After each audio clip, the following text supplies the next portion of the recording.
Blue whale को अक्सर सबसे बड़ा क्रीचर कहा जाता है, लेकिन इस जीव के सामने वो कुछ नहीं है। सबसे बड़ी लिविंग थिंग एक्चुअली हमारे पैरों के नीचे जमीन में छिपी हुई है। इन्हें हनी मशरूम कहा जाता है और ये वजन और आकार दोनों में 3 गुना व्हेल से बड़े हो सकते हैं। आप सोच रहे हैं मशरूम इतना बड़ा कैसे हो सकता है? जमीन के ऊपर जो मशरूम हम देखते हैं वो असल में सिर्फ ऊपरी हिस्सा है।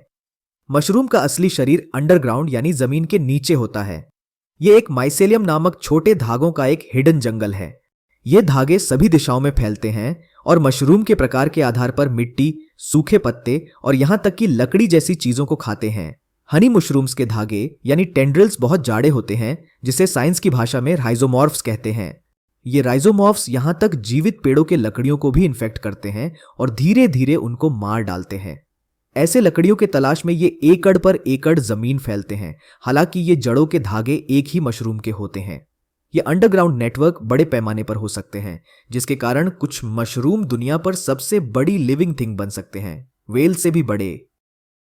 हमने कहानियों और फिल्मों में यूनिकॉर्न को एक मिस्टिकल फेरी टेल घोड़े के रूप में सुना और देखा है, जिसके सिर पर एक सींग होता है। लेकिन क्या आप जानते हैं कि यूनिकॉर्न असली जानवर थे? जी हां, लेकिन रंग बिरंगे पंखों और सींगों वाले सुंदर घोड़ों की तरह नहीं। ये जानवर एलस्मोथेरियम सिबिरिकम जैसे एंशिएंट राइनो स्पीसीज से जुड़े हैं, जिन्हें साइबेरियन यूनिकॉर्न भी कहा जाता है, जिनकी स्कल फॉसिल्स हाल ही में कजाकिस्तान के रीजन में पाए गए थे। ये यूनिकॉर्न एक जायंट राइनो जैसा दिखता था, जिसके सिर पर एक सींग था। वो लगभग 6 फीट ऊंचा था और उसका वजन घोड़ों और आज के राइनो की तुलना में लगभग 8000 पाउंड यानी 3600 किलो ज्यादा था। ये स्पीसीज लगभग 40,000 वर्ष पहले एक्सटिंक्ट हो गए थे।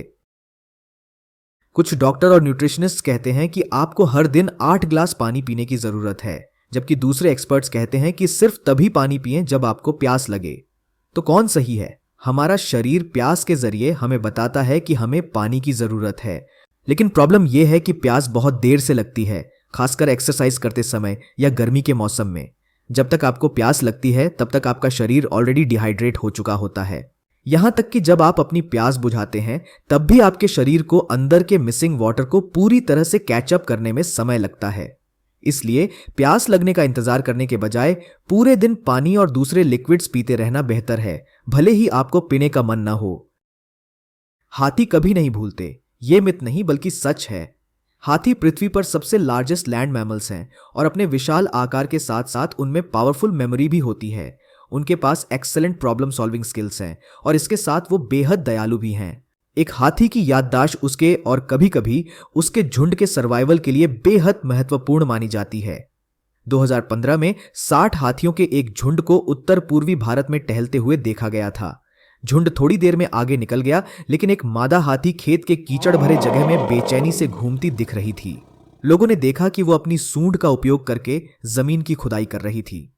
घंटों की मशक्कत के बाद लोगों को एहसास हुआ कि उसका बछड़ा कीचड़ भरे गड्ढे में गिर गया है।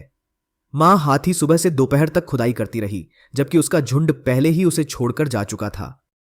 गांव वालों ने बछड़े को बचाने का काम अपने हाथ में लिया और घंटों की मशक्कत के बाद बछड़े को बचा लिया। लेकिन इन 11 घंटों के दौरान मां हाथी अपने बच्चे की मदद के लिए वहीं खड़ी रही। फिर मां और बछड़ा खुशी से अपने झुंड की तलाश में निकल पड़े। अगर आपको इस वीडियो के माध्यम से कुछ नई जानकारी मिली है तो इस वीडियो को लाइक जरूर करें। चलिए आगे बढ़ते हैं अगले मिथ की तरफ। आईफेल टावर हमेशा से एक वर्ल्ड फेमस और पसंदीदा टूरिस्ट प्लेस रहा है। ये एक असल में मिथ है। सच्चाई ये है कि कई सालों पहले इसी रोमांटिक सिंबल को लोग नफरत करते थे। गुस्ताव आइफेल, जो एक सिविल इंजीनियर था, उसकी कंपनी में काम करने वाले 2 इंजीनियर्स ने पेरिस के 1889 के विश्व मेले के लिए 300 मीटर ऊंचे मेटल टावर को बांधने की कल्पना की थी। यह टावर पहले बार्सिलोना, स्पेन के लिए पिच किया गया था, लेकिन वहां के अथॉरिटीज ने इसे बकवास बताकर प्रोजेक्ट ठुकरा दिया था। फिर गुस्ताव को पेरिस में 20 साल के लिए आईफेल टावर को खड़ा करने की अनुमति मिली। आईफेल टावर रिकॉर्ड समय में बनाया गया था, 2 साल, 2 महीने और 5 दिन। लेकिन जब टावर बनाया गया तब लोगों ने इसे बहुत भला बुरा कहा। ज्यादातर लोग इसे आंखों के लिए एक तकलीफ समझने लगे। लोगों ने गुस्ताव आइफेल के काबिलियत पर भी शक किया।